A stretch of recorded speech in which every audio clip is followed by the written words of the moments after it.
Halo teman-teman, bismillahirrahmanirrahim. Assalamualaikum warahmatullahi wabarakatuh. Perkenalkan, saya Sarul Ramadan dengan stambuk di 1A1 18089. Pada video kali ini saya akan menjelaskan mengenai review jurnal metode peramalan. Teman-teman silahkan menyimak video yang akan ada setelah ini dan selamat menyaksikan. Baik teman-teman, kita lihat di sini judul dari jurnal tersebut yaitu analisis peramalan produksi dan faktor-faktor yang mempengaruhi produksi gula kristal putih pada pabrik gula Monyopanggong, Kabupaten Tulungagung. Penulis jurnal ini yaitu Septia Purfadila dan Dwi Retno Andriani. Jurnal ini merupakan jurnal ekonomi pertanian dan agribisnis. Volume jurnal ini volume kedua, diterbitkan pada tahun 2018. Ya baik, kita lihat di sini ya teman-teman, analisis peramalan produksi gula kristal putih. Metode ini digunakan metode Winter dengan aplikasi Minitab 16. Data yang digunakan yaitu data produksi gula selama 3 tahun terakhir, yaitu tahun 2013, 14 dan 15. Dengan hasil peramalan produksi gula selama 3 tahun mendatang yaitu tahun 2016, 17 dan 18. Kita lihat di sini ya teman-teman, deskripsi pola produksi gula kristal putih. Nah, di sini ada tabel ya teman-teman. Berdasarkan plot data time series produksi gula kristal putih tersebut, diperkirakan bahwa data produksi gula kristal putih tersebut adalah berfluktuatif dan memiliki pola siklus. Hal tersebut terbukti dengan adanya kenaikan dan penurunan produksi gula kristal putih, dan hal tersebut terjadi berulang-ulang setiap tahunnya. Selanjutnya, maaf tadi teman-teman, itu adalah grafis mengenai peramalan produksi gula kristal putih yang tadi. Selanjutnya, peramalan yang disesuaikan dengan plot data berskala metode peramalan Winter method atau metode Winter ini berdasarkan pada ukuran hasil peramalan MAPE, MAD, dan MSD. Kemudian ukuran akurasi data tersebut dicocokkan dengan data time series dan ditunjukkan dalam bentuk presentasi. Masing-masing metode peramalan tersebut memiliki nilai MAPE, MAD, dan MSD yang berbeda sebagai ukuran akurasi keakuratan dari peramalan. Metode peramalan yang memiliki nilai MAPE, MAD, dan MSD paling kecil merupakan metode peramalan yang efektif dan memiliki tingkat keakuratan yang tinggi. Nah, berikut ukuran akurasi untuk metode peramalan Winter method, moving average, dan exponential smoothing. Ya, di sini teman-teman ada ukuran akurasi hasil peramalan, ada Winter method, ada moving average, dan exponential smoothing. Ini merupakan metode peramalan 3 ini. Berdasarkan penggunaan metode peramalan dengan moving average, exponential smoothing, dan Winter method, diketahui bahwa nilai MAPE, MAD, dan MSD dari ketiga metode peramalan tersebut yang memiliki nilai paling rendah adalah metode Winter. Nah, kita lihat sini metode Winter yang mana? Ini yang 3,8, 111,2, 19.758,5. Jadi berdasarkan metode peramalan Winter didapatkan plot yang menunjukkan hasil dari peramalan produksi gula kristal putih di pabrik gula Mojopanggong sebanyak 36 periode yang akan mendatang, yaitu untuk periode giling tahun 2016, 2017, dan 2018. Nah, di sini ada grafis teman-teman ya, Winter's method plot for produksi gula. Kita lihat di sini. Nah, ini produksi gula sebelah kiri dan di bawah itu adalah periode.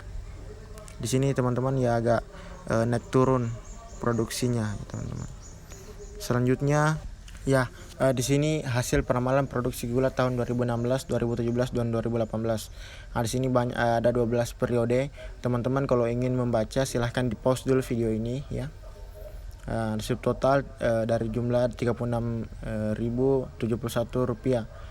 Jumlah per ton itu 39.914,66 ton. Nah, rata-rata di sini 3,181,53. Hasil peramalan produksi gula kristal putih pada pabrik gula Mojopanggong, Tulungagung mengalami kenaikan dan penurunan yang suatu waktu. Peningkatan produksi gula karena adanya tambahan tebu dari luar wilayah seperti tebu LL, sedangkan penurunan produksi gula disebabkan karena persaingan mendapatkan bahan baku dikarenakan banyaknya pabrik gula merah yang ada di Tulungagung. Meskipun pihak pabrik gula Mojopanggong telah melakukan sosialisasi pada petani tebu yang bermitra dengan pabrik gula Mojopanggong untuk mengirimkan tebu kepada pabrik gula Mojopanggong, namun sebagian besar petani tebu lebih memilih mengirimkan tebu kepada pabrik gula merah yang membeli tebu dengan harga lebih mahal. Nah, silahkan di pause dulu teman-teman untuk melihat periode hasil peramalan produksi gula tahun 2016, 2017 dan 2018. Selanjutnya kita di sini kita lihat pengaruh masing-masing faktor produksi terhadap produksi gula. Pada regresi, uji T dilakukan untuk membandingkan nilai T hitung dan nilai T tabel dengan tingkat kepercayaan 95%. Delta A sama dengan 5% dan nilai degree of freedom. Berikut tabel harga koefisien T. Di sini ada model, jumlah tebu, rendemen, jam berhenti, jam tenaga kerja, koefisien T. Ini kita lihat teman-teman ya. Nilai koefisien regresi jumlah tebu memiliki tanda positif adalah 0,110. Tingkat signifikansi untuk jumlah tebu adalah sebesar 0,000 dengan taraf signifikansi 95%.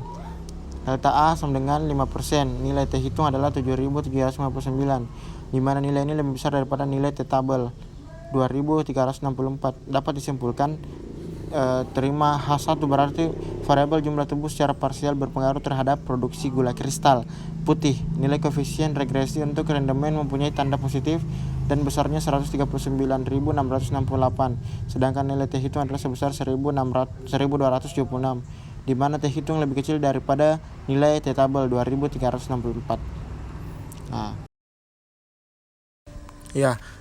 Dapat disimpulkan terima H0 berarti variabel rendemen tidak berpengaruh secara parsial terhadap produksi gula. Tingkat signifikansi rendemen adalah 0,243, di mana tingkat signifikansi lebih dari nilai alfa yaitu 0,05. Dapat disimpulkan bahwa terima H0 yang berarti variabel rendemen secara parsial tidak berpengaruh terhadap produksi gula kristal putih. Tingkat signifikansi variabel teknologi mempunyai tanda negatif minus 27,606, sedangkan nilai T hitung sebesar minus 2,866, lebih kecil daripada nilai T tabel 2,364. Untuk tingkat signifikansi variabel teknologi sebesar 0,024. Tingkat signifikansi lebih kecil daripada nilai alfa pada taraf signifikansi 0,05.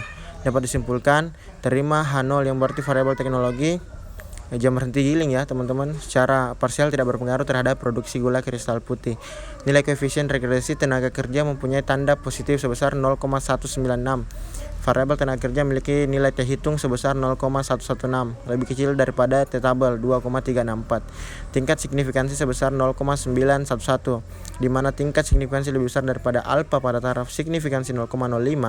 Dapat disimpulkan terima H0 yang berarti bahwa variabel tenaga kerja secara parsial tidak berpengaruh terhadap produksi gula kristal putih. Jadi terima H0 itu tidak berpengaruh terhadap produksi gula kristal putih pada variabel tenaga kerja secara parsial.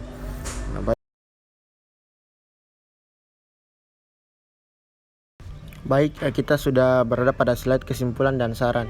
Itulah tadi hasil pembahasan dari metode peramalan. Selanjutnya itu kesimpulan.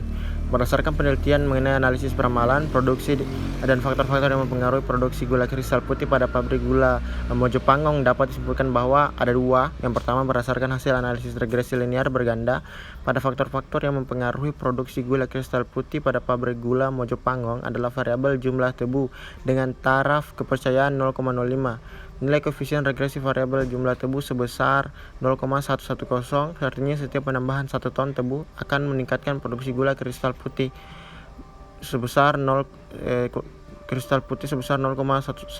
ton, sehingga penambahan tebu memberikan pengaruh terhadap kuantitas produksi gula kristal putih dan pada pabrik gula Mojopangong. Yang kedua, hasil peramalan produksi gula kristal putih selama 3 tahun yaitu 2016, 17 dan 18 mengalami fluktuasi dari tahun ke tahun. Jumlah produksi gula paling tinggi pada periode 9 tahun 2017 sebesar 4.385,30 ton. Peramalan produksi gula kristal putih paling rendah pada periode 1 tahun 2018 sebesar 811,66 ton. Jumlah keseluruhan produksi gula dari tahun 2016, 2017 dan 2018 adalah 114.537,27 ton dengan rata-rata 3.181,53 ton. Hasil peramalan produksi gula kristal putih dapat digunakan sebagai acuan dalam kegiatan produksi gula 3 tahun mendatang, sehingga tidak terjadi kekurangan bahan baku akibat adanya persaingan dalam mendapatkan bahan baku dan proses produksi gula tetap berjalan sesuai dengan kapasitas giling pabrik gula Mojopangong Tulungagung. Ya, Segitu saja kesimpulan dan mungkin yang saran dapat diberikan berdasarkan hasil penelitian pada pabrik gula Mojopanggung, Tulungagung mengenai peramalan produksi dan faktor-faktor yang mempengaruhi. Ada pertama, pabrik gula Mojopanggung harus memperhatikan faktor-faktor yang mempengaruhi produksi gula, yaitu jumlah tebu, rendemen, teknologi yang dinyatakan dalam jam, berhenti giling, dan tenaga kerja. Mengingat bahwa faktor yang paling berpengaruh adalah jumlah tebu. Yang paling berpengaruh pada penelitian itu adalah jumlah tebunya berapa. Sebaiknya pabrik gula Mojopanggung meningkatkan jumlah tebu yang akan digunakan.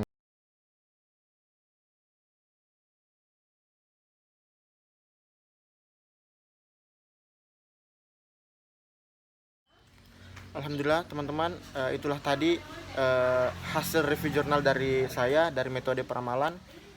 Terima kasih telah menonton. Sampai jumpa di video selanjutnya. Wassalamualaikum warahmatullahi wabarakatuh.